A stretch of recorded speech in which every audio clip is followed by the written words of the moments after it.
Le village en même temps en ville, c'est la magie de Kavi TV, la télé du développement. L'information est le meilleur carburant pour faire fonctionner les machines pour un développement durable. La photographie de l'actualité, c'est aussi sur siaminfo.com, notre plateforme dynamique. Direct, événements, débat, décryptage, édition spéciale, talk show, magazine, documentaire, actualité, fiction, avec notre équipe de professionnels et à travers notre antenne dynamique, réécrivons ensemble la plus belle histoire du développement. Kavi TV, regardez la lumière. Kavi TV, la télé du développement.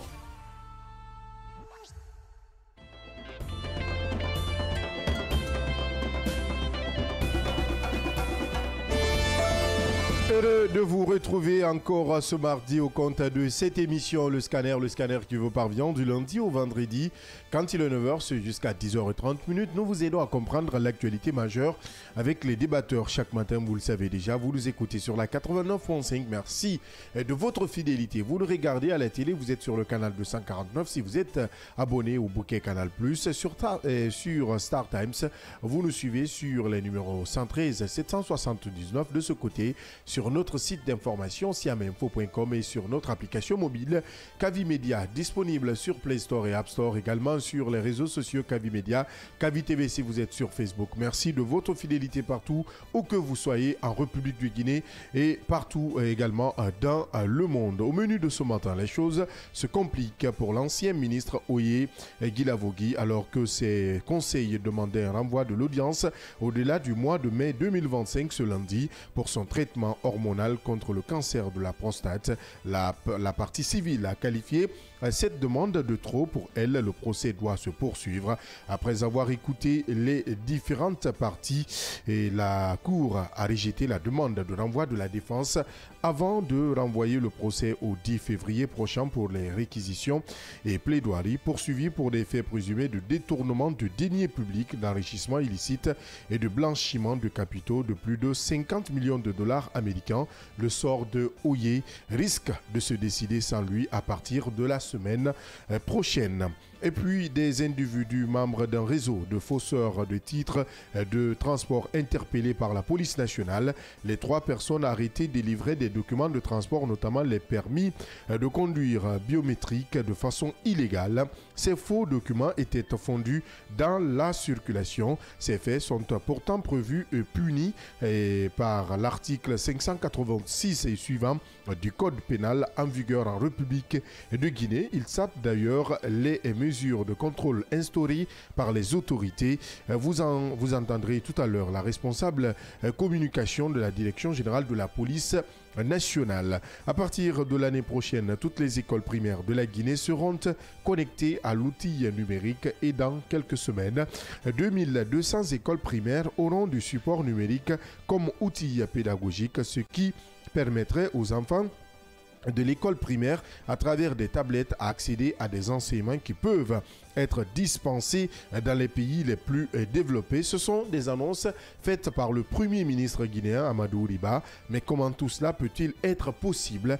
Un projet a-t-il été mûri à cet effet? On en parle dans la dernière partie de cette émission, le scanner. Voilà entre autres sujets à débattre pour ce mardi. Installez-vous confortablement.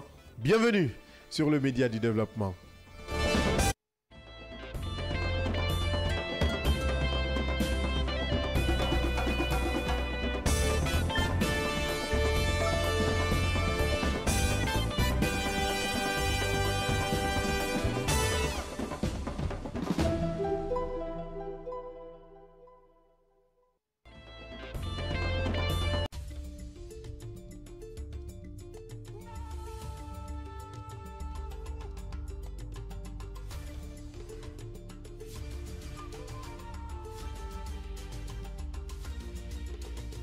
Kavi TV, la télé du développement. Le village en même temps en ville, c'est la magie de Kavi TV, la télé du développement.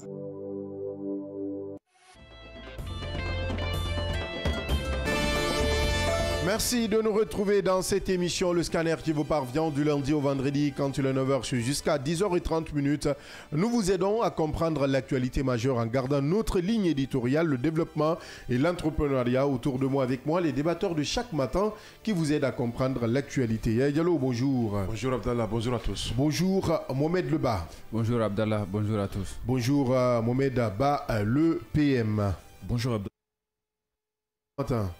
Bon, ça va, par la grâce de Dieu. Alliance des Mohamed, je ne sais pas si on va dire AM ou ADM, on va nommer l'alliance, mais j'estime que ce ne sera pas une alliance de longue durée. Contre nature. Ah, d'accord. Contre nature, moi je pense que ce ne sera pas une alliance de longue durée. Yaya pense que ce ne sera pas une alliance de contre nature. Hein? De toute façon, si vous croyez à l'alliance qu'il pourrait y avoir entre Israël et la Palestine, croyez à cette autre alliance aussi. Une alliance très fragile. Il s'appelle un fil finalement. Il s'appelle paix mais n'a jamais connu de paix. Qui ne tient qu'à un fil. Comprendra qui pourra. Ah ben c'est autre chose. Mohamed Leba, je commence par vous. Puisqu'on parle de justice, les choses se compliquent pour l'ancien ministre Oye Guilavogui, on le rappelle, et qui est hors du pays pour des soins. Mais jusque-là, qui tarde à revenir au pays, la CRIEF prend sa décision. Les plaidoiries et réquisitions démarrent le 10 février prochain, avec ou sans Oye. Voilà des cas qui ont quand même amené, disons, la CRIEF aujourd'hui à tirer toutes les leçons, c'est-à-dire des voyages accordés à certains commis de l'État qui sont aujourd'hui quand même en conflit avec la loi, c'est-à-dire aller se traiter ou voilà, se faire soigner au-delà de nos frontières et qui d'ailleurs peinent à revenir parce que la plupart, ceux qui sont partis, je ne crois pas s'il y a un aujourd'hui qui est revenu.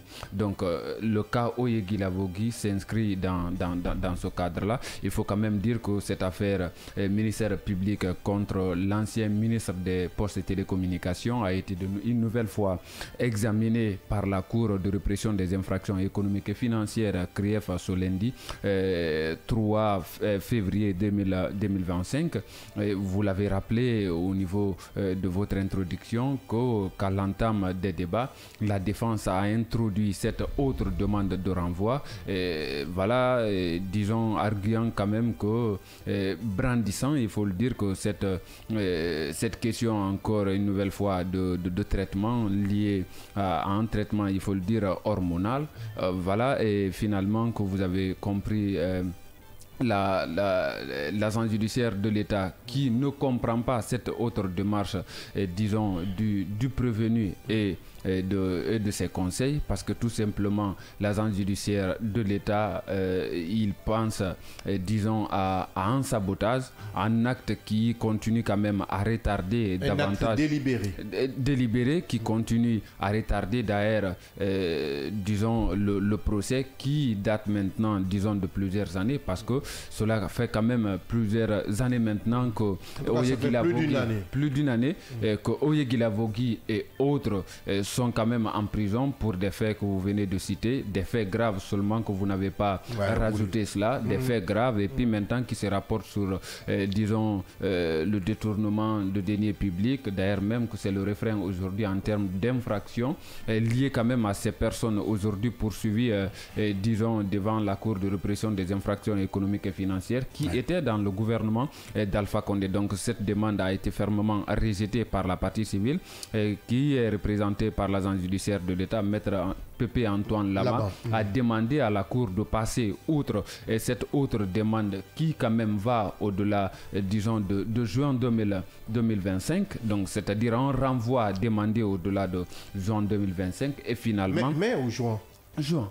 Ah bon, parce que moi j'apprends que c'était mai 2025, au-delà de mai 2025, donc juin. C'est ça, au fait, au-delà. Vous allez comprendre que c'est presque le même chemin emprunté par, disons, le parquet qui aussi a demandé à ce que les débats quand même connaissent une nouvelle phase et finalement la Cour de la Chambre a pris cette décision d'ordonner quand même les débats, c'est-à-dire enfin disons d'ordonner la poursuite des débats avec les plaidoiries et les réquisitions. pour le 10 février, on attend de voir réellement, parce que pour aujourd'hui, il faut quand même noter que Oye Guilavogui, il n'est pas là. Est-ce que le procès va se tenir sans lui, comme ça s'est fait pour Michel Kamano et tant d'autres d'ailleurs devant cette même CRIEF? On attend de voir ce que cela va donner le 10 février prochain. Ouais, l'État se resserre un peu plus sur Oye et ses conseils qui n'ont plus de temps. Ils doivent soit faire à ce que le prévenu, le présumé soit là, ou qu'il subisse les rigueurs de la loi. Justement, nous sommes dans une phase où la Cour semble ne plus croire à cette histoire de maladie. Donc aux arguments. Justement, parce que tout le monde, c'est-à-dire que ce soit les Damaro qui ont accepté de faire face à leur destin, les Mohamed Diané, les Kassouri et autres, ils sont tous malades et c'est ce qui a été brandi pour un premier temps, de part et d'autre, notamment par leur défense. Et bien finalement, pour le cas d'Oye, il a réussi à se faufiler pour pouvoir sortir, arguant effectivement qu'il était malade. C'est vrai qu'à un moment donné, il était devant la barre. Il a eu une autorisation. Enfin, faufiler, c'est une autorisation qu'il a. Je parle de manœuvre en réalité. Ah, d'accord. Lié à ça qu'il le dit. C'est sa défense, justement. C'est-à-dire qu'il a réussi à convaincre les uns et les autres pour pouvoir sortir du territoire. C'est vrai qu'il était devant la barre et il avait avancé un certain nombre de choses, contrairement à certains qui ont opté pour un silence, disons, assourdissant. Donc je pense que certainement il avait compris le sort qui lui était réservé, sinon je n'arrive pas à comprendre depuis qu'il est sorti, si c'était pour un traitement.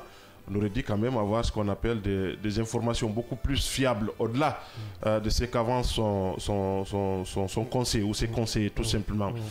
La défense, elle est dans ce rôle de défendre leurs clients, quelquefois même avec, disons, des arguments qui crèvent les yeux. Alors, je pense que aujourd'hui, la Cour peut-être comprenant que c'est une chanson en vogue, j'allais dire, en ce qui concerne ces accusés-là, ne croyant plus naturellement à cette histoire, a décidé de passer à la vitesse supérieure, ce qui est tout à fait compréhensible.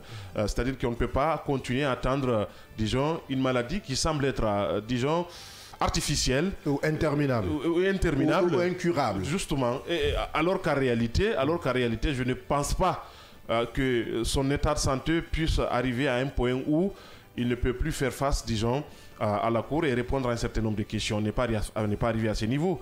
Le seul parmi ces accusés qui, à travers ses conseillers, disons, a avancé ces arguments, c'est le cas de Kassouri qui, on nous apprenait, ne pouvait pas se tenir debout. Donc ça veut dire tout simplement qu'il ne pouvait pas faire face à la Cour pour répondre à un certain nombre de choses. Pour le cas de Oye Guilavogui, ce n'est pas le cas aujourd'hui. En tout cas, nous n'avons pas entendu. On parle d'un cancer, je ne sais pas, de prostate dont il souffrirait. Où est-il aujourd'hui? Parce qu'on nous apprenait qu'il était au niveau de la Tunisie. Certains pensaient qu'Oye n'est plus en Tunisie. Il est au niveau de la Turquie. Ou peut-être il fait sa promenade, en tout cas à l'international. On ne sait absolument rien. Mais toujours est-il qu'aujourd'hui, puisqu'il a à un certain niveau reçu à convaincre la Cour pour que la Cour puisse lui accorder, disons, cette sortie médicale, puisque c'est de là qu'il s'agit, il était en tout cas de son devoir à un certain niveau, s'il constatait une amélioration, encore une fois, si ce n'est pas une histoire artificielle comme ça, conçue, il aurait dû quand même, après 6 mois, ou plus de 6 mois après, disons, avoir une communication à travers ses conseillers pour dire les choses ont évolué ou les choses n'ont pas évolué. À ce stade-là, le rapport que M. Béa a dû présenter au niveau de la Cour ici, c'est un rapport qui, à mon avis, peut pousser à la Cour de douter de son authenticité parce que c'est à distance, tout simplement. Donc, voyez-vous, pour le cas de Kassouri, on a connu, disons, un véritable feuilleton judiciaire, disons, juridico-sanitaire. Avec plein de rebondissements. On a fait des expertises, des contre-expertises, parce que tout simplement, toutes les parties sont prenantes. C'est-à-dire que la Cour et la défense, tout le monde était là. Donc, c'est au vu et au su de tout le monde. Donc, on ne va pas dire qu'effectivement, est-ce que ce rapport est authentique ou disons, on répond à un certain nombre de choses.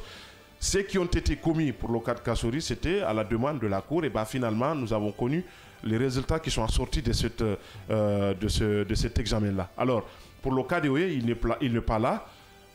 La question qu'il faut se poser aujourd'hui, est-ce Oye est alité dans un hôpital, si tel est le cas, je pense que l'État pourrait, à son niveau... On peut se déporter? Absolument, aller voir, constater de visu... Comme l'a fait Charles? Oui, c'est ça aussi l'État. C'est pourquoi nous avons dit ici, pour le cas de Kassouri, à la limite, l'État aussi pouvait, s'il est tenté que la nécessité s'imposait, l'accorder, disons, cette chance-là avec un certain nombre d'agents de l'État pour qu'ils puissent aller se traiter après son traitement, pour qu'ils puissent revenir dans notre pays ici. Alors, peut-être ils ont tiré la conclusion pour dire que c'est du faux et qu'il faut passer à la vitesse supérieure. Je pense que nous sommes à ce stade aujourd'hui et je pense que l'un dans l'autre aujourd'hui, c'est assez malheureux qu'on puisse arriver à ce stade-là. C'est-à-dire que certainement il va être condamné par contumace parce que tout simplement il n'est pas là, il est à l'extérieur. Qu'est-ce qui va se passer finalement? On attend de voir avec, disons, cette détermination de la Cour, parce que c'est de là qu'il s'agit aujourd'hui. La Cour, que vous soyez là aujourd'hui, elle semble être déterminée à avancer dans un certain nombre de dossiers. Donc parce que après, cette Cour est accusée quand même de lenteur. De lenteur. Même nous le disons ici, des dossiers interminables, des processus, on a comme l'impression que certaines affaires prennent des escaliers, les autres prennent des ascenseurs, les autres prennent des avions, d'autres des trains, par contre d'autres prennent des vélos. Ouais. Donc cette Cour a été quand même qualifiée de tous les noms d'oiseaux. Yaya Diallo aujourd'hui, si cette virulence se pose sur la table, je pense que ce ne sera que, comment je peux dire, c'est une réponse directe de la CRIEF pour dire que oui, on peut aller avec célérité si nous avons toutes les preuves. Justement, et je pense que c'est important parce que les dossiers sont nombreux au niveau de la CRIEF. Vous vous rappelez déjà, il y a des dossiers qui datent de plus de 1998. Je pense que Mohamed avait des gens en ce moment. Donc, vous imaginez qu'est-ce que cela fait. Il avait quel âge? Oui, c'est Loba. 98, 96, 98. Il n'avait que des gens. Vous imaginez, aujourd'hui, ce sont ces ministres-là aujourd'hui qui sont en train de... Pendant que nous, on était à l'école primaire. Mon dernier petit frère était né. Non, ça dépend de toi. Parce que quelque part, on a vu que tu es né en 97. On parle d'Oye. Non, mais c'est un exemple. L'alliance, c'est vrai que notre alliance n'est pas ça. Écoutez, Mohamed a été clair. Yaya a été clair. Si Mohamed a dit au monde entier qu'il est né en Abdallah, est-ce qu'on a changé de thème ou de... Non, c'était juste un point. Non. Ça aussi, c'est condamnable, hein, il faut le rappeler. Qu'est-ce qui est condamnable? C'est falsification de dossier. Vous allez embrouiller les auditeurs. Ils ne vont rien comprendre dans ça. Faux usage de voix en écriture. Justement. Donc, certainement, il doit rejoindre les Ousmane Taba et autres. Donc, voyez-vous, certains même ne sont plus de ce monde-là. Mais les dossiers refont surface et je pense qu'on est à ce stade-là. Donc, je pense que au nom du principe de la réduction des comptes, il est tout à fait normal que les uns et les autres puissent répondre, encore une fois, en respectant la procédure à la matière. Aujourd'hui, tous ceux qui ont eu la chance à un certain niveau, la chance ou la malchance, parce que c'est l'Asie du bien public, et qu'on constate quelquefois de dérapage dans leur gestion, il est tout à fait normal que ces gens-là puissent répondre, encore une fois. C'est tout à fait naturel, c'est dans l'ordre naturel des choses. Quand vous gérez la chose publique, il est tout à fait normal qu'on vous questionne sur votre gestion antérieure. Ce qui est normal. Ce qui est tout à fait normal. Encore une fois, ce qu'il faut dire, c'est qu'au niveau de la CRIEF, il faut tenir compte d'un certain nombre de paramètres. Il faut agir en fonction de la loi. Je pense que c'est ce qui pourra assurer les uns les autres et faire ce qu'il fera constater l'opinion publique effectivement que la CRIEF est en train d'agir en bonne et due forme tout en respectant la loi, parce que nous sommes dans un état de droit et comme tel, l'État lui-même est soumis au droit à travers ses institutions. Donc on ne peut pas inventer quelque chose. Donc je pense que c'est le lieu, le moment de rappeler aussi à la CRIEF, il faut tenir compte de tout cela, respecter le droit des uns et des autres. Je pense que c'est ce qui pourra nous permettre de renforcer la confiance qui s'érodait à un certain niveau entre la CRIEF et l'opinion publique de manière générale. Donc je pense que c'est de là qu'il s'agit aujourd'hui. Oui, on est d'accord pour la réduction des comptes, mais on n'est pas d'accord de bypasser un certain nombre de règles. Voilà. Bien. On est d'accord pour la reddition des comptes, Mohamed le PM, il a rappelé. Maintenant, bypasser le droit des uns et des autres, Oye poursuivi pour plusieurs délits ou infractions. Infraction, je ne sais pas comment il qualifie ça là-bas. Infraction. De ce côté, aujourd'hui, avec ou sans lui, la CRIEF compte rendre son verdict. La machine est déjà en route. Et peut-être ce que je dois ajouter, sans Oye, la défense n'a pas de mot à dire. Bon. Oui, pendant les plaidoiries et réquisitions, sans Oye, sans le client, Je parle sous le contrôle des juristes et des hommes de droit. Sans Oye, la défense ne défendra rien. Là où nous sommes, c'est très compliqué pour Oye, l'ancien ministre Oye des Transports, qui se trouve de l'autre côté de la Tunisie. En tout cas, c'est qu'il a fait comprendre à la presse pendant une période donnée. C'est là aussi il a fallu la sortie, qu'il n'a pas apprécié, la sortie de l'un des avocats de la partie civile, en la personne de Maître Babin Camara, il fut un temps, qui disait qu'il avait pu rejoindre le professeur président Alpha Condé du côté de la Turquie. C'est en ce moment qu'il a apporté des précisions et donné même son numéro aux gens qui pouvaient l'appeler avec l'indicatif de la Tunisie à l'époque. Il est même arrivé à dire que si vous voyez qu'on voit qu'il est du côté de la Tunisie, qu'il ne vient pas, que c'est parce que c'est un traitement qui est lent, ça prend du temps, et c'est là la même poussée à trouver une maison là-bas. C'est juste apporter une précision, l'éclairage par rapport à Yaya, demandant s'il était hospitalisé ou pas, qu'il avait trouvé une maison, et que c'est tellement dur, s'il pouvait lui-même, qu'il allait rester en Guinée parce que ça lui coûte trop. C'est ce qu'il avait dit, c'est cette communication qu'il avait fait. Et nous-mêmes, on avait eu la chance à l'époque de l'avoir même au téléphone. Exactement. Je me rappelle déjà où lui-même il disait, si vous voulez, j'allume une caméra et vous verrez que je suis dans mon lit de malade, je peux vous faire voir la clinique en question, parce que ça a été quand même un véritable, une véritable saignée médiatique ici en République de Guinée. Chacun allait de son côté et c'était vraiment compliqué à l'époque. Vrai ou faux, on a quand même échangé avec lui. L'essentiel, que à l'époque qu'il avait pu, il avait essayé de justifier sa position géographique à l'époque, qu'il n'était pas du côté de la Turquie, et qu'il était bien en Tunisie où il suivait ses soins dans ce cadre qui était compliqué pour lui. Et qu'il faut voir aussi de l'autre côté la justice qui a pu montrer un visage humain par rapport à ce dossier, et accepter que des personnes, des Guinéens qui sont impliqués dans des dossiers, je ne dirais pas qui ont détourné, mais qui sont impliqués dans des dossiers très flous, dans des dossiers comme une entreprise téléphonique comme la Sotelgui, qui a fait pleurer des Guinéens. Et puis ça se trouve après, ce sont des Guinéens aussi qui se permettent de détourner 50 millions de dollars, alors que cette somme était destinée à l'expansion ou à l'agrandissement, s'il faut le dire comme ça, donner de la valeur à la société de téléphonie de notre pays, la Sotelgui, mais cela n'a pas été le cas. Aujourd'hui, il faut que la machine continue.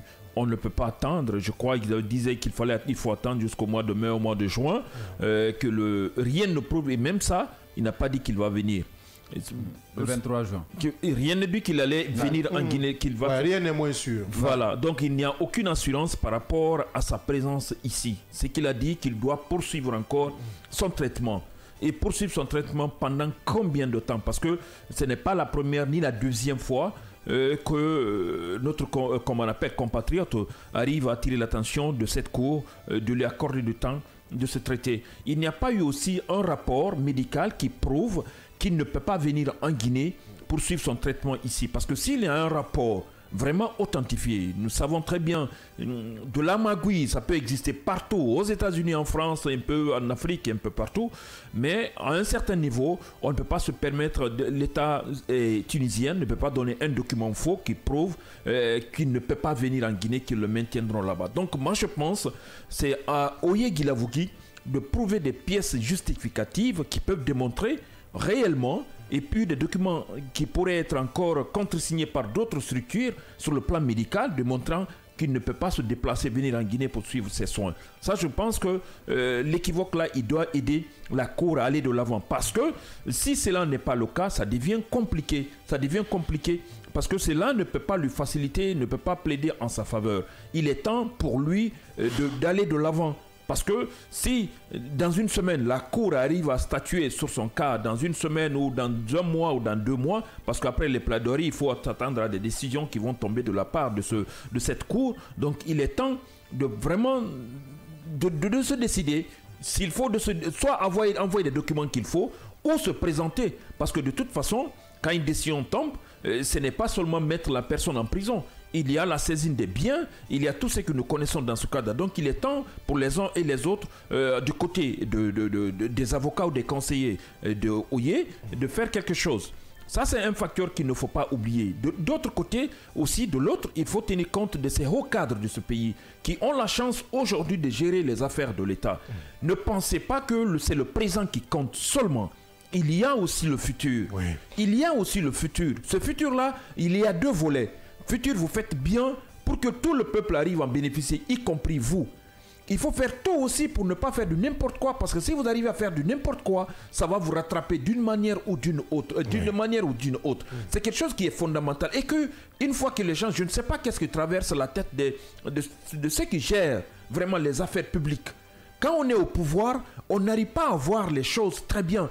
Et pourtant, quand on est de l'autre côté, on n'est pas au pouvoir, on a tout ce qu'il faut. Tous les mots, tous les conseils, toutes les orientations, mais une fois au pouvoir, c'est autre chose. Ce qui arrive à ceux qui sont en prison, qui ont été condamnés, et ceux qui sont à la barre aujourd'hui, ça peut arriver aussi à ceux qui sont aux affaires aujourd'hui, que ce soit à la tête de tous les départements ministériels ou au niveau de toutes les directions. On doit comprendre qu'il y a un jour où vous gérez bien, un autre jour que vous pouvez vous retrouver de l'autre côté. Donc, faites tout pour que ça se passe bien. Surtout, Abdallah, en ce qui concerne la construction des infrastructures dans notre pays. Aujourd'hui, si on se retrouve de l'autre côté et au finish, on arrive à le condamner. Alors que s'il était là, avec des structures sanitaires bien faites pour nous, il n'allait pas être dans cette situation. Oui, ça, c'est quelque chose c'est ce qu'il faut comprendre aussi. Oui. Parce que s'il avait des structures de santé, il souffre de quoi? On parle de, comment on appelle, cancer de prostate. Oui. Cancer de prostate, c'est qui reste que dès qu'on parle de cancer, à ma connaissance, il n'y a pas 1000 personnes qui sont guéries de cancer. Il y a des traitements qui sont là qu'on doit suivre. Qu'est-ce qui nous dit que la Guinée ne peut pas avoir des structures sanitaires de qualité dans ce qui concerne le traitement de cancer? C'est vrai qu'on mobilise. On sait qu'on demande, même en France, on demande toujours des fonds pour appuyer la recherche dans ce cadre-là. Pourquoi la Guinée, on ne peut pas faire la même chose? On ne peut pas faire la même chose parce qu'il y a des hauts cadres de ce pays qui ne s'inscrivent pas dans cette logique de faire du bien pour tout le monde, de faire de belles infrastructures. La sortie de Donald Trump récemment par rapport aux dirigeants africains qui font du n'importe quoi, qui prennent leurs femmes pour aller accoucher de l'autre côté, alors que les pays sont riches, le sous-sol africain est très riche, mais on ne fait rien de ce que nous avons comme ressources naturelles. On ne les gère pas très bien. C'est quelqu'un qui se lève de bon matin, qui insulte tout un continent, et qu'on n'arrive pas à changer. Je pense qu'il est temps de se réveiller, de voir les choses en face, de comprendre que l'Afrique ne peut pas se développer sans les Africains. La Guinée ne se développera jamais sans ses enfants, sans ses fils. Ces fils-là, c'est Abdallah, c'est moi, c'est les Oye et l'ensemble de ceux qui sont au pouvoir aujourd'hui. Il est temps de se réveiller pour qu'on aille de l'avant. Si on ne le fait pas, demain encore, d'autres personnes se retrouveront à la barre et d'autres Guinéens vont les juger et malheureusement d'autres seront encore en prison. Donc rendez-vous le 10 février du côté de la CRIEF pour savoir ce qui va réellement se passer lors de ces réquisitions et plaidoiries.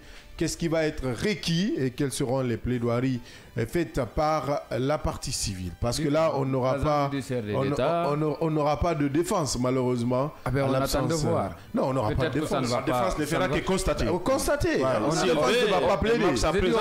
On attend de voir. Peut-être qu'Oye, d'ici là, pourrait... Mais c'est que les débats sont courts, hein.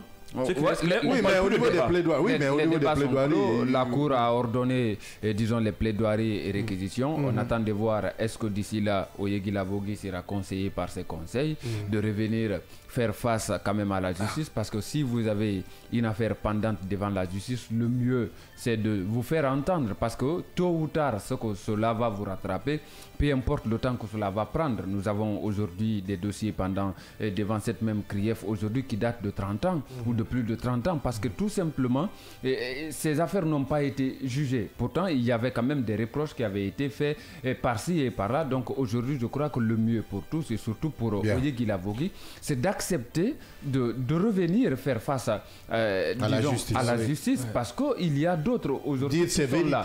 Il y a Diané qui est là, il y a Damaro qui est là, il y a Kastori, même si son cas tergiverse à un moment donné, mais il y a d'autres aujourd'hui qui sont quand même à ce niveau-là. Mais maintenant, c'est que moi je ne comprends pas, parce que si vous prenez le cas de Oyeguilavogui, vous avez Michel Kamano qui a été condamné au même titre que, disons, son co-prévenu ou ses co-prévenus, même s'il y a eu un cas de relax, qu'on touche moins. Je ne sais pas, je ne suis pas dans le secret de la CRIEF, mais le cas Michel Kamano, on en parle moins. Pourtant, il n'est pas là. Il a été condamné. Sa position est connue.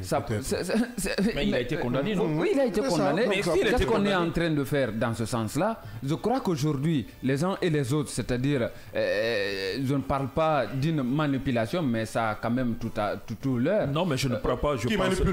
Non, je ne crois pas sur ce plan. On ne peut pas perdre toute la communication sur la place publique. Oui. Il y a des étapes. Tout ce que nous pouvons rendre public, c'est la condamnation. Il y a Interpol qui existe. Vous ne savez pas, l'État, le fonctionnement étatique, c'est autre chose à un certain niveau. C'est vrai que tout n'est pas, on veut tout savoir, mais c'est pas à tout moment qu'on peut mettre tout sur la table, sur la place publique aussi. Écoutez-moi, quand je parle de manipulation, je parle des personnes qui souvent quand même exhibent ces rapports-là pour pouvoir quand même se tirer d'affaire.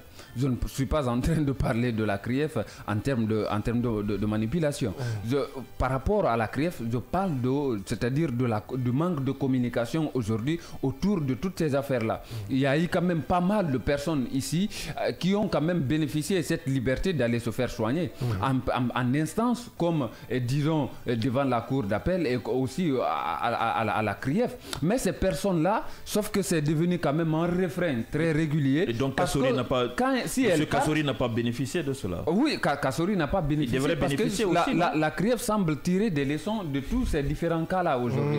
Par rapport à ce détournement-là, on a envie de savoir, c'est-à-dire de la bouche du ministre, de l'ancien ministre des Postes et Télécommunications, ce qui s'est passé, comment on s'est retrouvé avec cette accusation aujourd'hui, parce que jusque-là, quand même, il faut le préciser, ce sont des accusations, ce sont des soupçons de détournement. C'est à lui maintenant de prouver qu'il est vraiment innocent de tout ce qu'on l'accuse. Le danger se trouve, Abdallah, là où se trouve le danger encore beaucoup plus, et que ça va faire mal, comme ça a été le cas d'ailleurs des événements du 28 septembre, du fait que la communauté, du côté du 28 septembre, on n'a pas beaucoup parlé pour voir d'autres personnes qui étaient impliquées. Ça va être la même chose pour Oyeguilavogui, parce que dans ce dossier, on parle de 50 millions de dollars.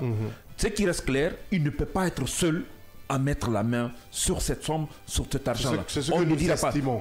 Oui, c'est ce que nous estimons. Parce que c'est tellement gros qu'on ne peut pas dire que... Donc c'est impossible dans l'administration. Voilà quoi. Une seule personne arrive vraiment à s'intéresser, à prendre 50 millions dans ce cadre-là. Je pense que c'est ce qui est malheureux pour moi. Pour moi, sa présence pouvait même aider. Et qui sait même s'il arrive à parler, qu'il arrive à mettre tout ce qu'il faut sur la table à la disposition de cette cour, et ce qui pourrait arriver pour la condamnation, je suis sûr que sa coopération pourrait également aussi faciliter, faire une certaine... permettre à alléger la condamnation qui pourrait arriver. Parce que ce qui est sûr, si on n'est pas là, qu'on vous accuse de quelque chose, personne ne dit qu'on va dire relaxé, il a été relaxé. Ça va me surprendre. Du fait que tout ce qui s'est passé, l'essentiel, 50 millions, ça existe, c'est quelque chose qui est là. Je vais aller avec un adage toujours. Bon, ça dépend. Si tu veux, on peut mettre la philosophie aussi, et pour dire le contraire. Dans ce cas, pour démontrer qu'on peut raser la tête sans qu'on arrive, en l'absence de la tête, c'est quelque chose qui arrive. Comme on le dit aussi, 1 plus 1 peut ne pas être 2. Ça aussi, de la philosophie, on n'a pas le temps. Ah, d'accord, heureusement. Ah, d'accord. Ça quoi, donc si tu le dis. Ce qui reste clair, c'est à la Cour maintenant de décider, disons la Chambre de jugement de la CRIEF, d'en tirer toutes les leçons. Après, quand même, le débat, enfin, il n'y aura pas presque de débat contradictoire, parce que si vous regardez à chaque fois qu'il y ait quand même, en tout cas, dans de rares cas, pour ne pas dire, moi, je n'ai pas encore assisté à une audience où le parquet fait un rétropédalage, parce que la plupart, le parquet, je ne dis pas, est embarqué dans les plaidoiries de l'agence judiciaire, mais la plupart, vous allez comprendre que le parquet, le ministère public, c'est-à-dire requiert dans le même sens des plaidoiries quand même des avocats de l'État. Donc aujourd'hui, est-ce qu'il y aura une exception dans le cas de Oyeguilavogui et que la Cour rende une décision en sa faveur? On attend de voir, mais je crois que le mieux, c'est qu'ils viennent aujourd'hui et que le peuple guinéen puisse quand même l'entendre, c'est-à-dire sur cette affaire de détournement. Parce qu'Abdallah, on parle de 50 millions. Plus de 50. Plus de 50 millions. C'est trop là. Ouais. Il y a quand même beaucoup de...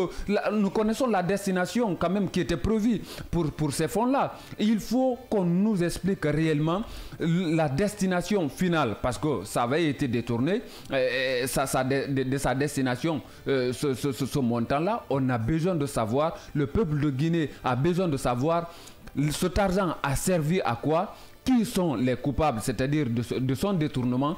Il faut que les têtes quand même tombent. Et parlant justement de ces 50 millions, une précision, Abdallah, nous avions fait des enquêtes en ce qui concerne la relance de Guinée Aujourd'hui, Guinée Télécom. Justement, sous Alpha, c'était la relance de la Sotelgui.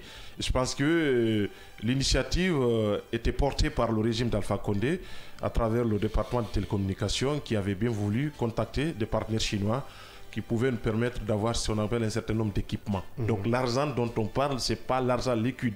C'est une banque chinoise qui avait ses tentacules un peu partout, notamment en France, qui devrait pouvoir, disons, délivrer des équipements à la Guinée pouvant permettre notre pays à relancer, disons, sa société téléphonique. Donc c'est qui en partie était délivré, parce que si Ousmane Gawal à un certain niveau nous parlait d'un certain nombre d'équipements qui étaient dans une phase d'animation, parce que tout simplement c'est donc des équipements qui ont resté longtemps sans pour autant être utilisés. Donc ça aussi c'est une autre précision qu'il faut essayer d'apporter. L'argent dont on parle là, c'est pas comme on l'entend, c'est-à-dire qu'il y a plus de 50 millions. C'est pas de la liquidité. C'est pas de la liquidité, donc c'est dans le cadre d'un partenariat où la banque, c'est Maxim Bank dont on parle là, une banque chinoise, qui avait à travers une de ses filiales au niveau de la France, disons, accepté de nous accompagner dans ce sens-là, en nous livrant, disons, des équipements pouvant nous permettre de relancer la Sotelgui. Donc, raison de plus, quand le CNRD est arrivé, on a décidé,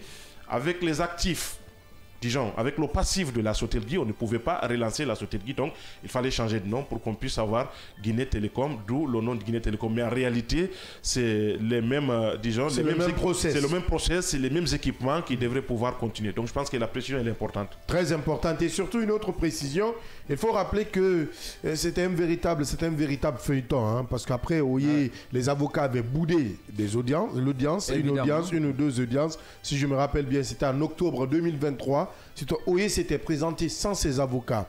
Et à la barre, il avait même dit que oui, il était prêt à ce qu'on constitue son sort, mais il doutait que cela soit fait dans l'impartialité. On se rappelle des propos de Oye. Aujourd'hui, Oye, à l'époque, parce que les avocats demandaient à ce que leur avocat plus de temps, un renvoi qui n'a pas été accepté par la Cour, il y a eu des tractations. Quand les avocats sont revenus, ils ont plutôt demandé maintenant à ce que leur client soit évacué. Le client est évacué aujourd'hui, il ne revient pas, on est à plus d'un an ou environ un an qu'il est hors du pays.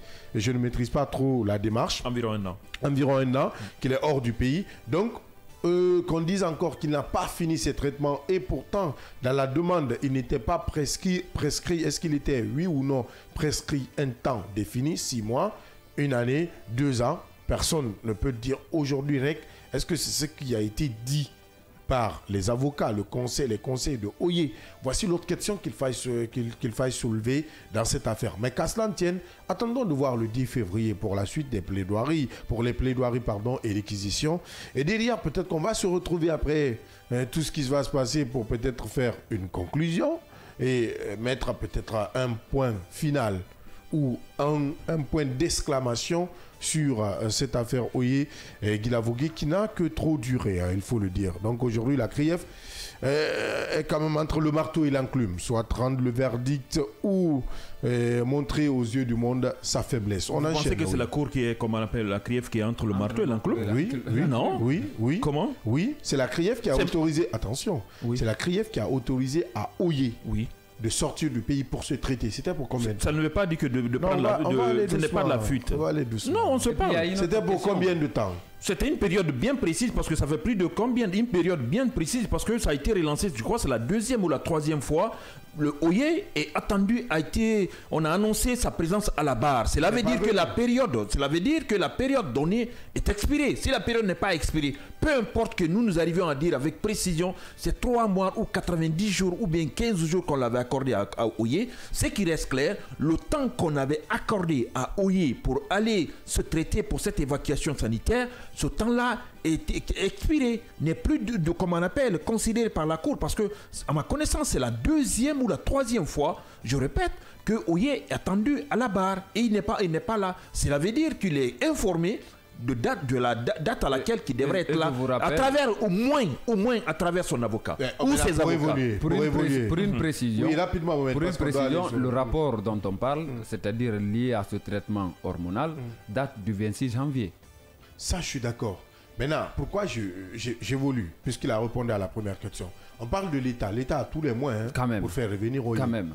On est parti. Tous les moyens. En partie. Merci. C'est cette partie-là je prends. En partie. L'État n'a pas tous les moyens. Non, l'État a tous les moyens pour faire venir n'importe quel citoyen sur le territoire national. L'État peut avoir tous les moyens. Tous les moyens. Ouais, donc on sait, il ne faut pas rentrer dans les détails là. Hein? On ne va pas rentrer dans les détails internes, mais nous savons. Nous avons vu des mandats lancés contre des personnes et que l'autre État n'arrive pas à exécuter. Oui. Donc quand on dit l'État a tous les moyens, moi je dis en partie. Voilà. Les moyens et l'exécution font deux. Hein. Lorsqu'il s'agit d'un acharnement politique, par exemple, on ne peut pas permettre. On parle de justice. Ça, c'est les détails que vous donnez. Au-delà de ça, il y a des traités entre les pays. C'est ce que j'ai dit entre les États. Donc moi, je parle ici d'une justice qui a autorisé une personne à aller se faire soigner. On a parlé tout à l'heure de déportation. Se déporter sur les lieux, aller voir, constater, c'est des moyens qui existent. Que l'État peut faire valoir. Comme ça aussi. Oui, c'est ce que j'ai dit. Ce que l'État peut faire. Les lois de l'autre pays. Il a fini par quoi? Il a dit que la justice ne veut pas dire la violation des droits des uns et des autres. Moi, je suis là. Et le marteau et l'enclume, c'est à ce niveau.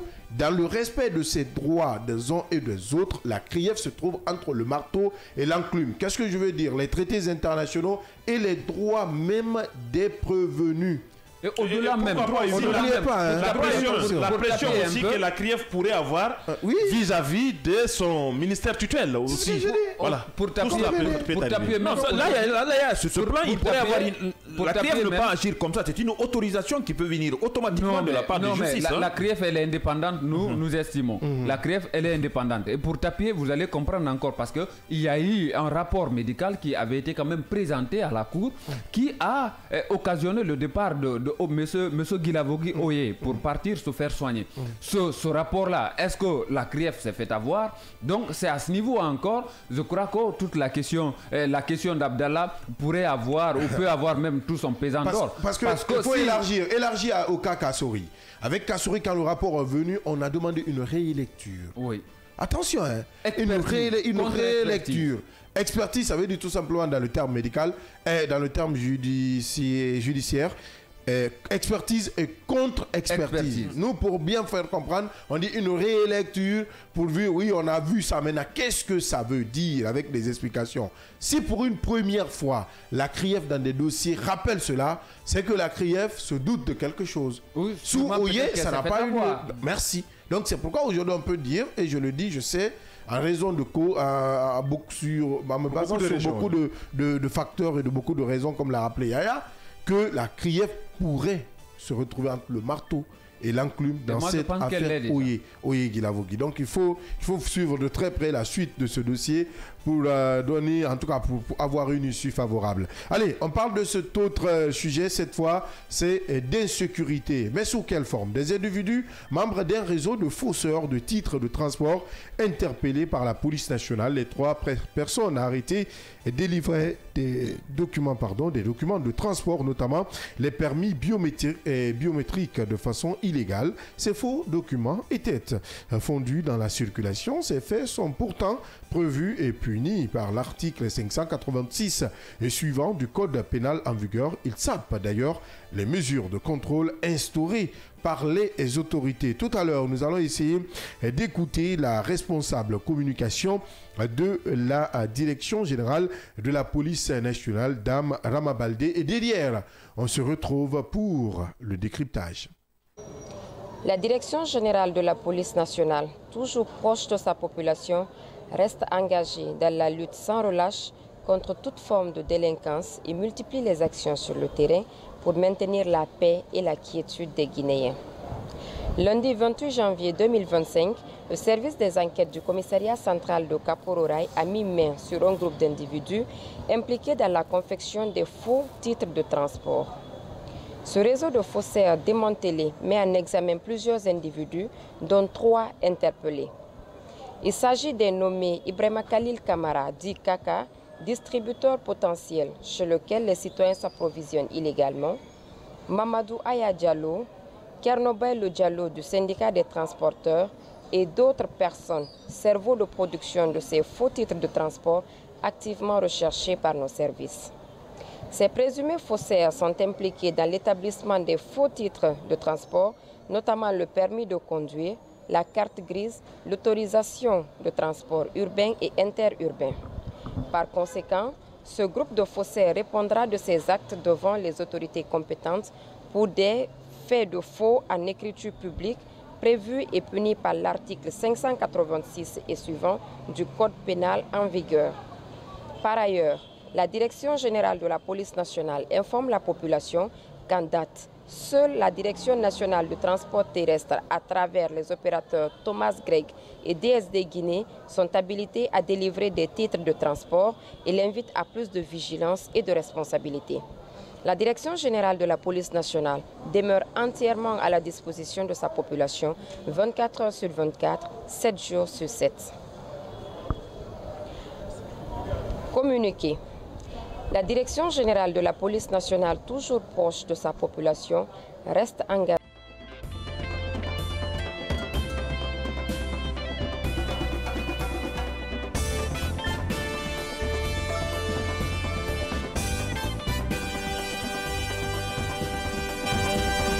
Vous l'avez d'ailleurs compris, hein, c'est la responsable communication de la DGPN, Direction générale de la police nationale, qui s'exprimait. Dame Rama Baldé nous donnait quelques explications sur l'arrestation de 2 individus qui est faussaire, hein, appelé faussaire de titre de transport. Yaya Diallo.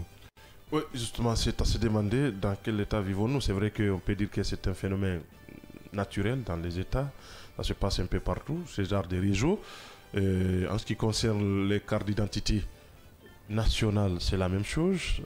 À plusieurs endroits, les réseaux continuent ici.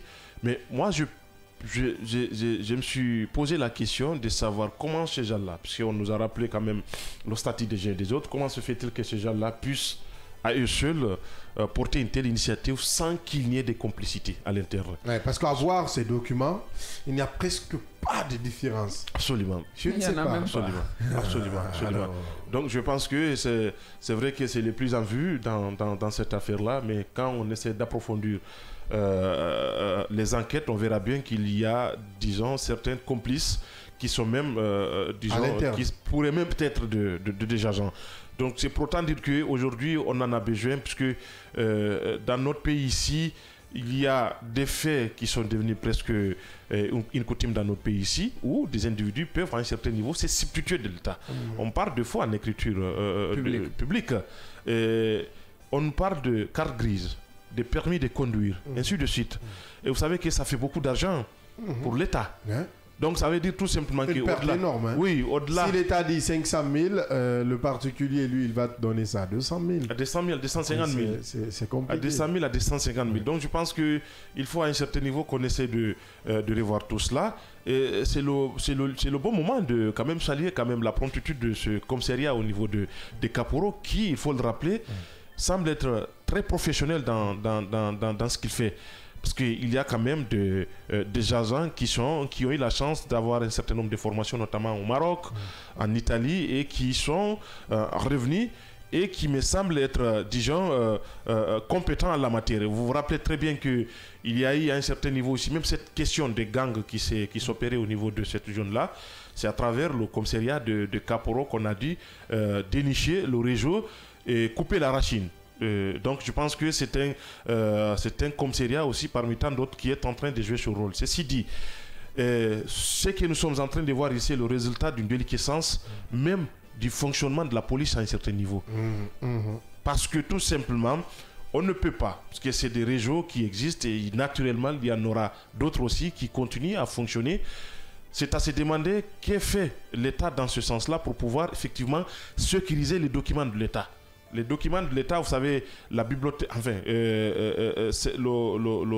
ministère en charge du secrétariat du gouvernement avait déjà lancé les travaux de la construction, disons, de la librairie, hein, de l'État. Non, pas des Coléas. Vous savez, il y a la librairie de Patrice Lumumba dont on parlait là. C'est Coléa, Patrice Lumumba, c'était à Coléa. L'imprimerie dont on parle là, qui n'existait plus, maintenant, qui n'est plus opérationnelle. Oui, pas opérationnelle. Ouais, merci. Maintenant, on a décidé pour sécuriser les documents de l'État, et ça y va avec tout ce qui est document officiel de l'État devrait être confectionné au niveau de cette imprimerie. Donc, je pense que c'est le bon moment, encore une fois, de l'autre côté, qu'on essaie d'hâter les pas pour pouvoir accélérer les choses. Ça va permettre à l'État de faire l'économie de tout cela. Parce que ce sont des documents qui seront confectionnés à ce niveau-là et qui seront sécurisés. Aujourd'hui, vous savez, plusieurs documents de l'État aujourd'hui sont falsifiés. Sont falsifiés parce que tout simplement, nous n'avons pas une imprimerie. Et c'est toute son importance aujourd'hui pour pouvoir nous permettre de... Le souci est que la Guinée est très loin de la digitalisation.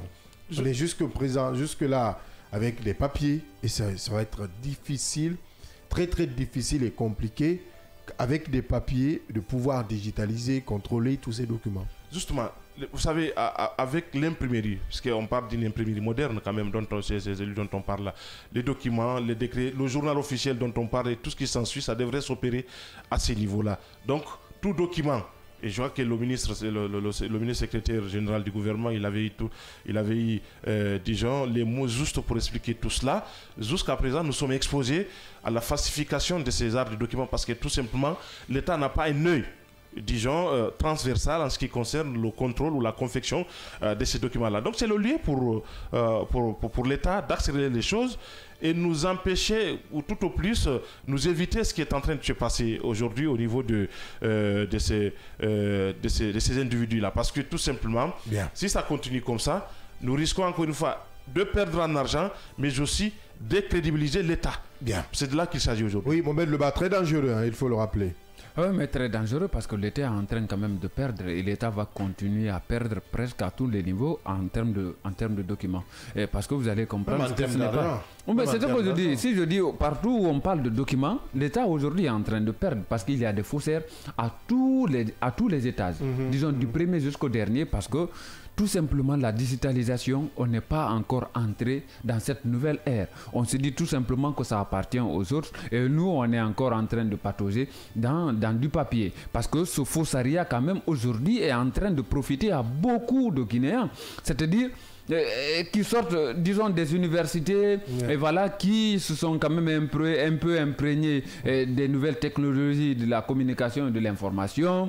Et puis finalement, aujourd'hui, avec l'arrivée de cette intelligence artificielle, si l'État continue, c'est-à-dire dans ce sens-là, et qu'on n'arrive pas non seulement à numériser l'administration et tout ce qui s'ensuit, on risque de connaître encore beaucoup d'avantages.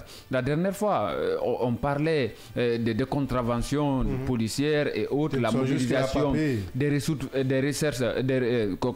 fiscales, des ressources fiscales. Et puis, il y a beaucoup d'autres problèmes parce que l'État, si l'État n'arrive pas à mobiliser, vous allez comprendre qu'il y a d'autres. Non seulement tellement que ces gens-là sont inspirés, sont intelligents dans du faux, vous allez comprendre que c'est toute une chaîne. Parce qu'au-delà de ces personnes citées dans ce communiqué-là, on parle même d'un réseau. Il faut quand même se dire que c'est un réseau, ou voire même des réseaux. Il faut mettre cela au pluriel parce qu'ils sont nombreux. Aujourd'hui, il suffit juste d'avoir un peu d'argent, un peu de sous pour obtenir votre permis de conduire. Vous en avez vu des exemples. Vous en avez vu des exemples comme ça, des personnes qui n'ont même pas encore commencé à apprendre à conduire, qui ont leur permis. Tout simplement parce que ça s'achète. Aujourd'hui, ce qui fait qu'il y a assez d'accidents, c'est-à-dire à travers le pays, parce que les gens et les autres n'apprennent pas à conduire, mais vous allez comprendre que ce sont des personnes qui se dotent quand même, disons, de ces documents-là, notamment les cartes grises, les permis de conduire, et ces personnes-là se retrouvent assassins dans la circulation, tout simplement. Avec les cas d'accident, vous allez comprendre que... Où allons-nous mettre, malheureusement, on est pris par le temps. Je vais te couper, on va aller en pause, parce que là, on est vraiment pris par le temps. En me promettant de me redonner la parole. Oui, de te redonner la parole. Ça, c'est une promesse, mon cher frère de Bofa, c'est une promesse. La pause derrière, on se retrouve pour la suite de cette belle émission, Le Scanner.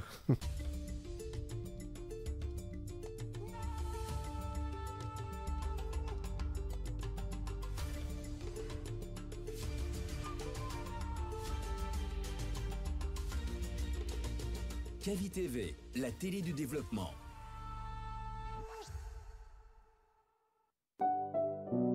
Le village en même temps ville, c'est la magie de Cavi TV, la télé du développement. Vous pouvez désormais suivre l'ensemble de nos programmes via notre application disponible sur Play Store et App Store. Chez Mondial Express, nous transformons vos voyages en une expérience inoubliable. Faites confiance à notre expertise pour des services de qualité supérieure. Grâce à notre service d'assistance visa, simplifiez toutes vos démarches administratives à travers nos experts. Avec notre service billetterie, réservez vos billets pour toutes les destinations du monde avec facilité. Profitez de notre flotte de véhicules modernes et fiables pour tous vos déplacements à travers notre service de location de véhicules. Grâce à notre service d'évacuation sanitaire, comptez sur notre service réactif et professionnel pour vos besoins médicaux à l'international. Assurez-vous d'un environnement impeccable avec nos services de nettoyage de qualité. Transportez vos marchandises en toute sérénité grâce à l'expertise de notre service de transit. Développez vos compétences d'agent de voyage avec nos formations spécialisées suivies de stages pratiques au sein de nos équipes.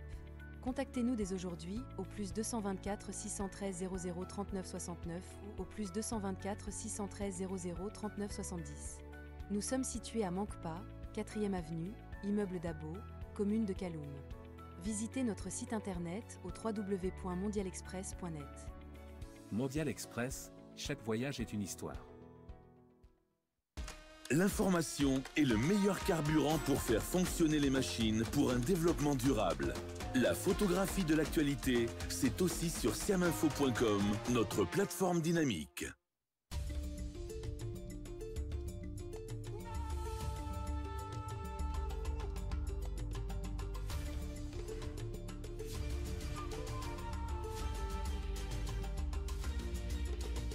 Cavi TV, la télé du développement.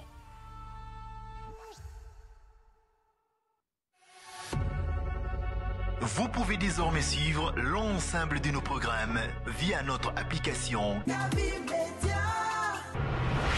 disponible sur Play Store et App Store.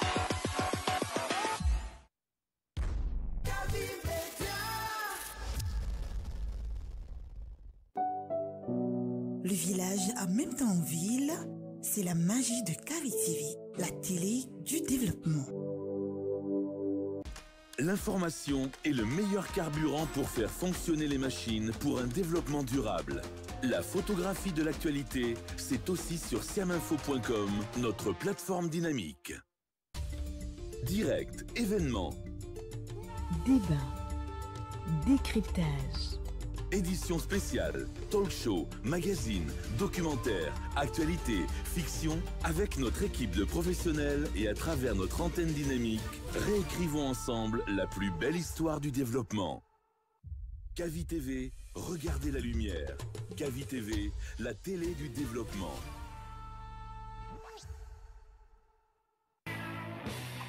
Bonsoir, bienvenue dans ce nouveau rendez-vous hebdomadaire de Tour d'Europe. Une qualification pour la Coupe du Monde en 2026 vient rapidement au mois de mars. Ça va nous permettre, si ils arrivent à achever le stade du 28 septembre. Mais ça lui permettrait de se frotter à des très grands joueurs, l'un des meilleurs au monde.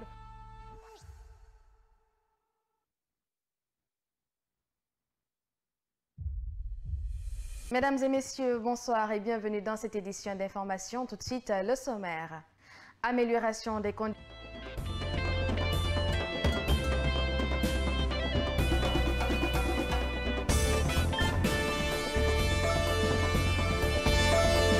Merci de nous retrouver sur l'ensemble synchronisé de nos médias. Merci de nous pratiquer si vous êtes à Bokeh, Bofa.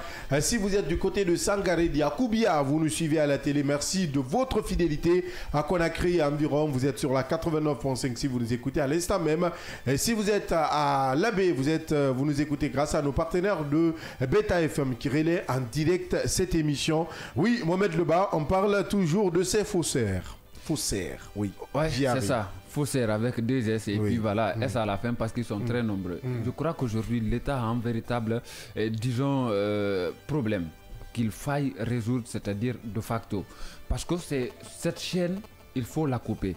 C'est vrai, aujourd'hui, nous sommes en train de plaider pour, la digitalisation de l'administration. Parce qu'il faut digitaliser et numériser l'administration.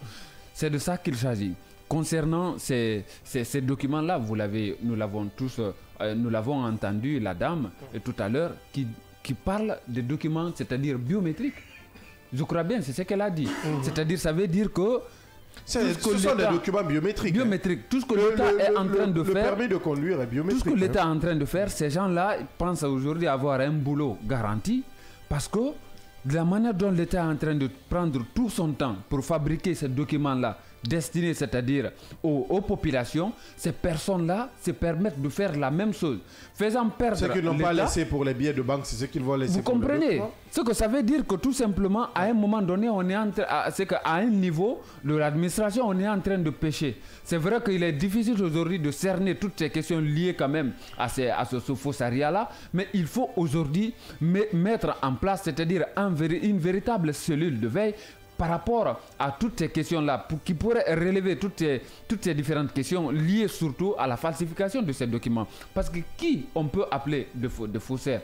C'est quelqu'un qui imite une signature, quelqu'un qui émet un document faux, c'est-à-dire pour tromper non seulement la vigilance de l'État, mais aussi pour se faire de l'argent. Et aujourd'hui, ces personnes comme ça se retrouvent partout. Et on dit souvent, c'est Nadal Soussou qui dit Yemuso Mofangema Garini Mama. C'est que ça veut dire tout simplement qu'il n'y a pas de fumée sans cause. Tout événement quand même a une cause. Aujourd'hui, il faut chercher la racine de ces mots-là, de ces problèmes-là. Vous allez comprendre parce que si vous prenez la dernière fois, c'est juste une histoire récente avec le cas quand même, disons, de la direction des douanes. C'est presque la même chose aujourd'hui qui se passe avec ce qu'on vient de découvrir là. Et vous allez encore me permettre de dire que ces personnes, la plupart aujourd'hui, sont introuvables. Oui, la plupart sont introuvables. On parle de réseau et il n'y a que 3 arrestations. La plupart sont introuvables. Il faut continuer, c'est-à-dire du dernier jusqu'au premier ou du premier jusqu'au dernier, sinon cette chaîne va continuer à faire perdre l'État tout ce qu'il pourrait réellement quand même avoir en termes de mobilisation financière. Oui, Mohamed Daba, le PM, quand même triste réalité, il faut le rappeler, si des documents biométriques arrivent à être falsifiés à travers un réseau existant en République de Guinée. Chapeau pour la police nationale, s'il faut le dire. Ça, il faut le reconnaître, il faut commencer par là. Et le travail qui est en train d'être fait à ce niveau, c'est vrai, il y a des moments où on pense que nos agents de sécurité passent à côté, ne font pas bien, ainsi de suite, mais parfois quand c'est bien, il faut reconnaître que c'est bien. C'est vrai qu'ils sont payés pour ça, c'est leur boulot, ils sont formés pour ça également, de pouvoir servir servir l'État, c'est ça aussi. Donc quand c'est bien, il faut continuer là-dessus. Ce qui est en train d'être fait, je pense qu'on pouvait encore limiter cela. C'est vrai que ce problème n'est pas propre à la Guinée, ça se passe un peu partout dans le monde, dans tous les domaines, dans tous les secteurs. Partout on parle de l'argent à travers des documents. Il y a aussi d'autres personnes qui se spécialisent en la matière et trouvent la logistique qui peuvent les permettre de confectionner toutes ces pièces, que ce soit de permis de conduire, que ce soit la carte grise ou je ne sais encore l'autorisation de circuler tant à Conakry qu'à l'intérieur du pays. Mais c'est incroyable, c'est énervant. Comment des individus peuvent se retrouver dans une pièce quelque part, jouer le rôle des différents ministères de notre pays, le ministère des Transports, le ministère de la Sécurité. Le travail qui est ce problème, c'est vrai qu'on parle de ces fausseurs qui investissent de l'argent, eux aussi, pour gagner beaucoup, pour gagner de l'intérêt et gagner sur le dos de l'État. Mais quelque part aussi, vous avez dit ici que parfois même, est-ce qu'il n'y a pas des agents qui peuvent être complices et tout ça?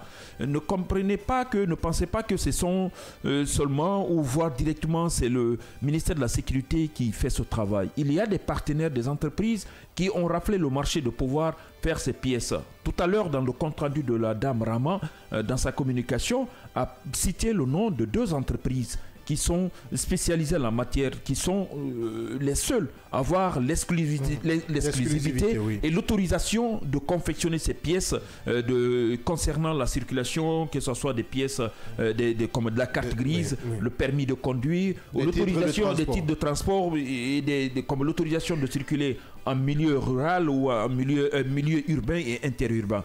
Ça, c'est l'État qui perd, on le dit. Mais dans le choix des entreprises, je crois la différence se crée, le problème se situe pour moi à ce niveau. Pour pouvoir minimiser, il faut tenir compte quelle est l'entreprise qui est en charge de faire ces pièces, ces différents documents. C'est à ce niveau. Parce que si vos capacités sont limitées en matière pour la sécurisation des différentes pièces, cela va poser des problèmes. La grandeur des entreprises aussi dépendent de la qualité, de la technique, de la personne ou des techniciens qui constituent le maillon fort de ces entreprises. Moi, je pense que le problème pourrait être à ce niveau. Ne voyez pas seulement ceux qui sont capables de faire des documents un peu partout. Avec la nouvelle technologie aujourd'hui, en parlant même de l'IA aujourd'hui, l'intelligence artificielle, c'est facile de faire beaucoup de choses aujourd'hui. Il suffit de vous avoir juste une petite pièce, un petit studio quelque part, et puis voilà, vous mettez à faire comme vous voulez. Comme on a des différentes entreprises, des petites entreprises pour au Koya, au Tel, au Buramaya, au Bofa ou au Fatala, un peu partout. Au Sangaredi. Bon, ça c'est autre chose parce que là c'est une société industrielle minière où la qualité de vie est au-dessus de la moyenne en Guinée. Ça c'est quelque chose qui n'est pas à discuter. Avec beaucoup de pollution. De conséquences. Mais là, vous venez qu'on parle de la ville de Sangaredi. C'est la ville la plus propre en Guinée. Ça, si vous voulez, ça, ne discutez même pas ça. Si vous voulez qu'on aille sur ce plan, allons-y, on va laisser les faussaires. On va parler de la ville de Sangaredi. J'insiste là-dessus.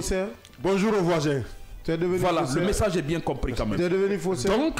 Donc, non, juste vous pourrez parler. Je parle de la ville la plus propre de la Guinée. C'est toi qui le dis. Voilà, non, ce n'est pas moi. Ça n'engage que toi. Je ne parle pas de Bofa. Non, ça n'engage que toi. Voilà, donc ça c'est autre chose. Parce que moi, je suis Bofa, c'est la plus propre de la République de Guinée. Donc tu peux aller. Ça n'engage que toi et ça n'engage que moi. Vas-y. On dit que la Guinée est le paradis. Quelle partie de Bofa? On parle de Bofa Centre là, mon frère. Où les blancs sont rentrés, vous ont aidé. Bon, c'est pas le sujet, vas-y. Colonisation. Les blancs vous ont aidé à être. Non, Abdallah, parlons sur les premiers à être colonisés. Tenons Abdallah, parlons de ce. La première fois de voir quelqu'un qui se sent fier de la colonisation. Oui, parce que tu parles français. Et ça là, ça doit t'intriguer. Et tu es des ça doit vous intriguer. Si ça va, hein. Vas-y, on va pas détourner le débat. C'est la ville de. Vous parlez de la ville de Nyarabeli. Oui, de Nyarabeli, qui a vendu tes ancêtres. Vous savez qui est Nyarabeli? Oui, et on a vendu. Vous voulez que je parle de l'histoire de Nyarabeli à Bofa? C'est ce qui s'est passé à Bofa. On parle de faussaires. Ah, d'accord. Heureusement pour toi. Yeah. La seule chose que je peux tirer encore le point fort du côté de Bofa, qu'on peut tirer, chapeau. Aujourd'hui, vrai ou faux, les études en Guinée, on n'a pas essayé de rendre ça public. Le riz Caroline qu'on parle, que les semences viennent de Bofa. Vrai ou faux, ça c'est quelque chose, ça je vous accorde. Tu en diras plus alors. Donc c'est qu'on peut dire par rapport aux fossoyeurs et les entreprises qui sont impliquées, qui sont pas impliquées, qui ont la charge de nous faire ces documents, devraient encore progresser en matière de technologie. Parce que vous travaillez, la manière les entreprises travaillent pour perfectionner, donner un bon produit. De l'autre côté, ces faussaires-là aussi continuent à travailler pour contourner vraiment toutes les stratégies mises en place pour donner de bons documents. Donc l'entreprise, l'État aussi doit attirer l'attention de l'entreprise. Attention, il y a des personnes qui font comme vous, voire même mieux que vous. Est-ce qu'on va tenir compte de ces personnes? On va s'affilier à ces personnes ou on va continuer avec ces entreprises? La différence est aux entreprises maintenant de mettre des bouchées doubles pour renforcer la sécurité de ces pièces. Parce que si ce n'est pas renforcé, n'importe qui peut le faire. C'est ça aussi. Donc sur ce plan, continuons à travailler, chapeau à nos autorités, la police et la gendarmerie, mais cette fois-ci c'est la police qui a fait un travail remarquable, surtout du côté de Kapororaï. Félicitations, on espère que les autres aussi vont se réveiller et faire mieux. Oui, la parole maintenant où on va aller avec quelques réactions d'auditeurs et de téléspectateurs au stand plus de 124 629 95 67 deux fois uniquement par SMS. Vous pouvez nous écrire pour participer à ce débat. On y va avec cette première réaction d'auditeurs et de téléspectateurs. Bonjour ma radio, je suis Ali Khadafi depuis Gbessia Port 1. Mais Abdallah, je vous dis une chose, Dieu a quitté en Guinée. Mon frère, Dieu a quitté la Guinée, pas de pitié. Je suis Ali Radafi depuis Bessia Poré. Il y a une phrase malinquée: celui qui ose pas de l'étincelle ne peut être forgeron. Ma Guinée, allez, je salue mon PM, il est le meilleur. Kadhafi. Bonjour mes chers journalistes. Amadi Djulde, c'est une honte. À chaque maladie, on dit une évacuation. Alors, ces mêmes personnes ont occupé des postes de responsabilité. Bonjour Kavi Média et à toute l'équipe technique. Seulement, je ne me sentais pas bien, mais ça va maintenant, par la grâce de Dieu. Mes frères, c'est les mêmes problèmes chaque fois que Dieu fait jour. La CRIEF doit prendre ses décisions et il ne faut pas que nous disons dans la bouche seulement, il faut appliquer pour l'émancipation et l'évolution de la Guinée. En réalité, nous devrons appliquer une loi si une personne détruit ou détourne les deniers publics, il faut arrêter et prendre devant tout le monde. Allez, ça c'est la peine de mort. Lui, c'est Nyangana Nouel Kouloumou depuis Lansana et à Barrage. Bonne arrivée et prompt rétablissement, hein, chers auditeurs. Bonjour mes chers journalistes, je vous remercie d'avoir parlé des détournements.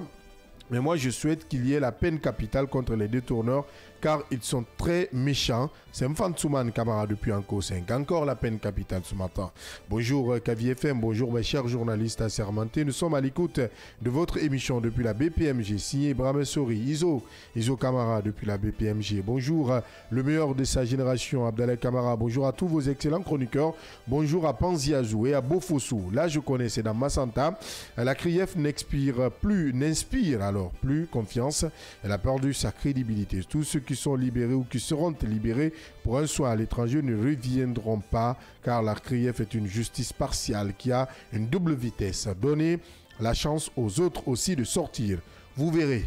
C'est Boïba qui met au défi ce matin et la CRIEF. Monsieur Silla, rue 15 du CNRD, du général Mamadi Doumbouya, civilisé, généreux, et une pensée positive à votre PDG, monsieur le vrai patriote avéré, l'infatigable monsieur Edouard Koundouno. Il faut que les gens acceptent d'affronter la justice puisqu'ils ont géré et chaque fois la justice interpelle un leader politique, il prend tous ses militants pour influencer la justice, chose qui est anormale. La loi, elle est impersonnelle. Vive le CNRD, vive le général Mamadi Doumbouya, vive la Guinée, l'imperturbable communicant. C'est la rue 15, fidèle auditeur de cette émission Le Scanner. Salam à vous et salam à mes parents de Dalaba, d'Inti Djambouria, d'Ankama, dans mon village natal, notre Djambouria. Si la CRIEF condamne Oye, il va faire sa prison où?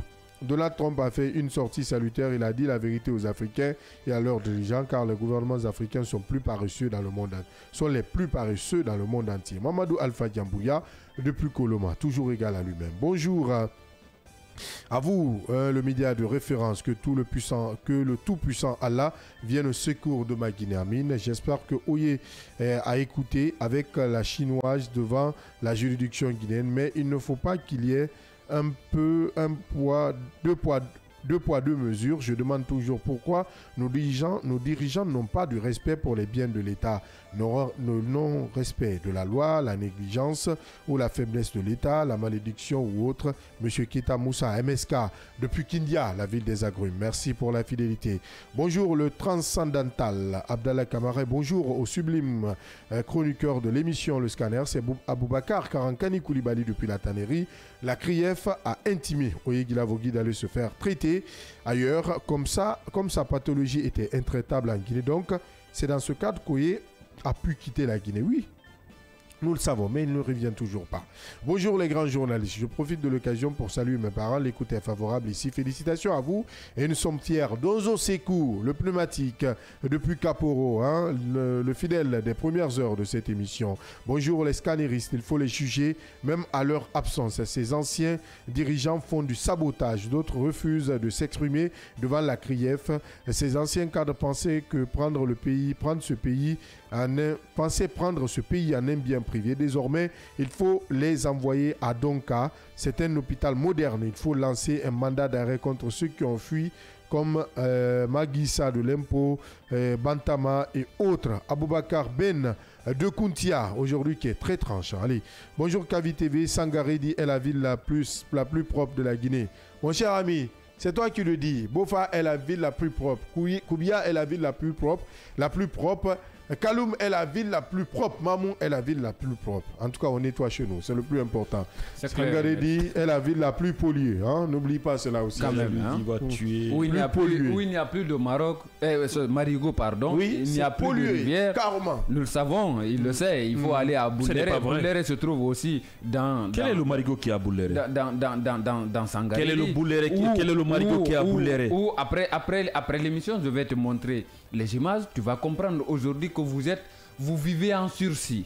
Vivre en sursis, ça veut dire qu'aujourd'hui, il faut comprendre. Bon, le pacte, je pense que le pacte est rompu, a été brisé. Ça a été comme le pacte de non-agression signé entre Hitler et les autres. J'ai bien dit que c'était un pacte contre nature. Tu connais le fleuve Congo, Kogon? Bon, il n'est pas de Sangaredi. Fatala, tu connais? Allez. Kogon, tu connais? Allez, c'est compris. Non, on ne va pas. On va se... On va se focaliser sur l'essentiel. L'hydrographie. Sur l'essentiel avec cette sortie du Premier ministre Amadou Riba à partir de l'année prochaine. Toutes les écoles primaires de la Guinée, même à Sangaredi, seront connectées à l'outil numérique. Mohamed Ba, le PM. Oh, merci. C'est une bonne chose. Ouais. Si déjà on peut se le annonce. Mais c'est quoi? Toi-même qui me donnes la parole, tu n'as pas confiance? Non, c'est une annonce. Je voulais juste apporter la précision. C'est sûr que cela va avoir lieu? C'est une annonce. Abdallah, je pense que c'est une bonne chose. Dans la vie, d'abord, tout ce que nous avons aujourd'hui comme matériel commence d'abord par les idées. Ouais. Dans la tête, la réflexion. C'est bien de commencer à y penser. Si ça ne se passe pas sous le régime de CNRD, ça se passera sous notre régime qui pourrait encore faire mieux.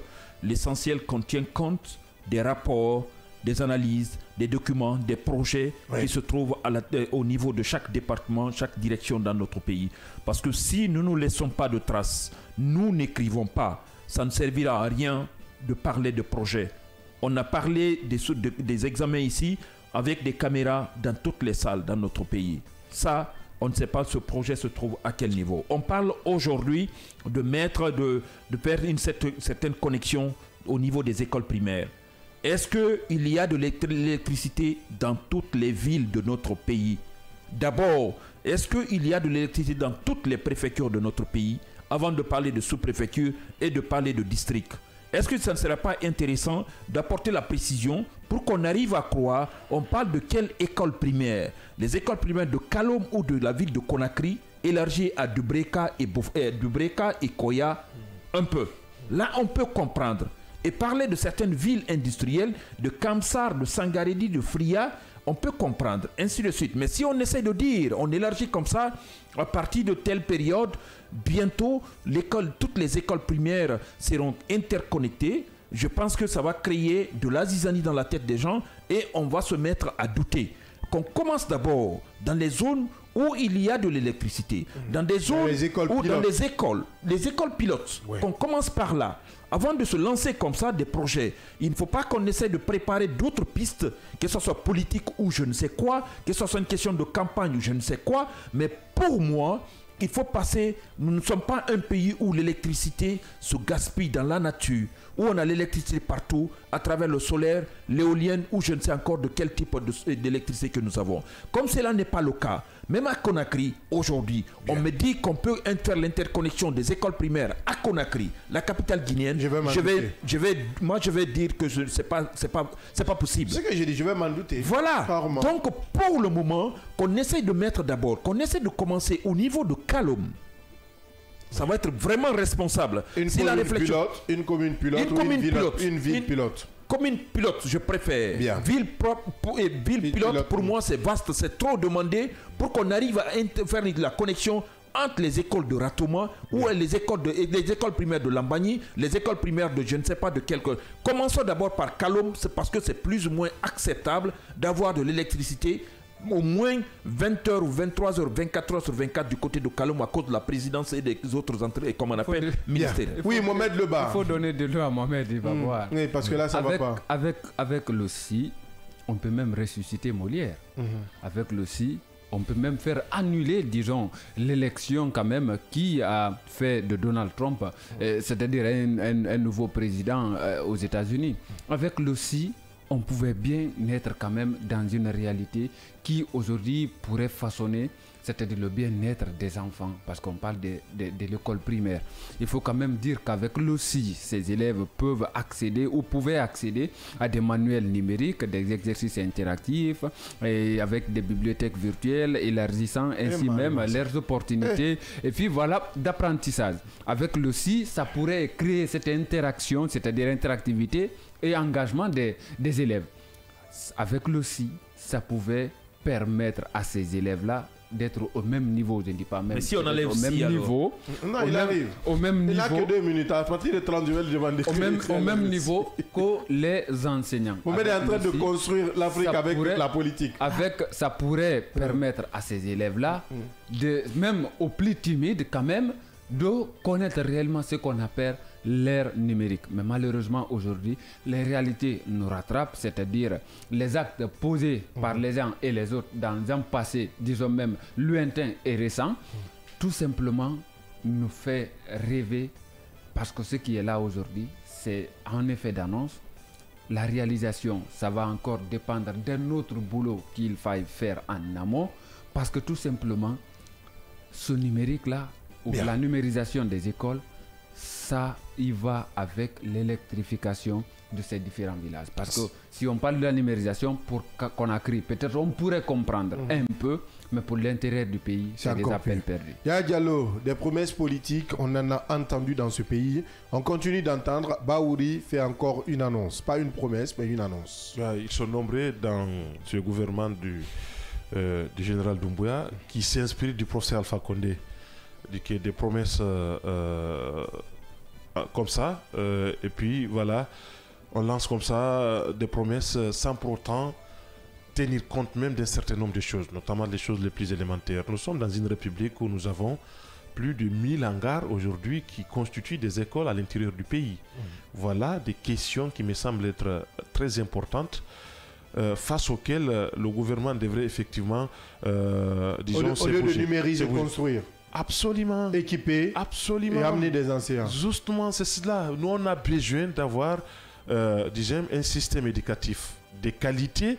Pour le faire, nous sommes tous d'accord aujourd'hui qu'au niveau du primaire, puisqu'on parle du primaire, il fait bien de préciser, au niveau du primaire, c'est là où nous avons tout le problème aujourd'hui. C'est la base. Il faut qu'on ait des formateurs bien formés, ce qui n'est pas le cas aujourd'hui. Qu'est-ce qu'on fait de cela, monsieur le Premier ministre? Ça, c'est le premier élément. Le deuxième élément, ce sont les infrastructures scolaires au primaire.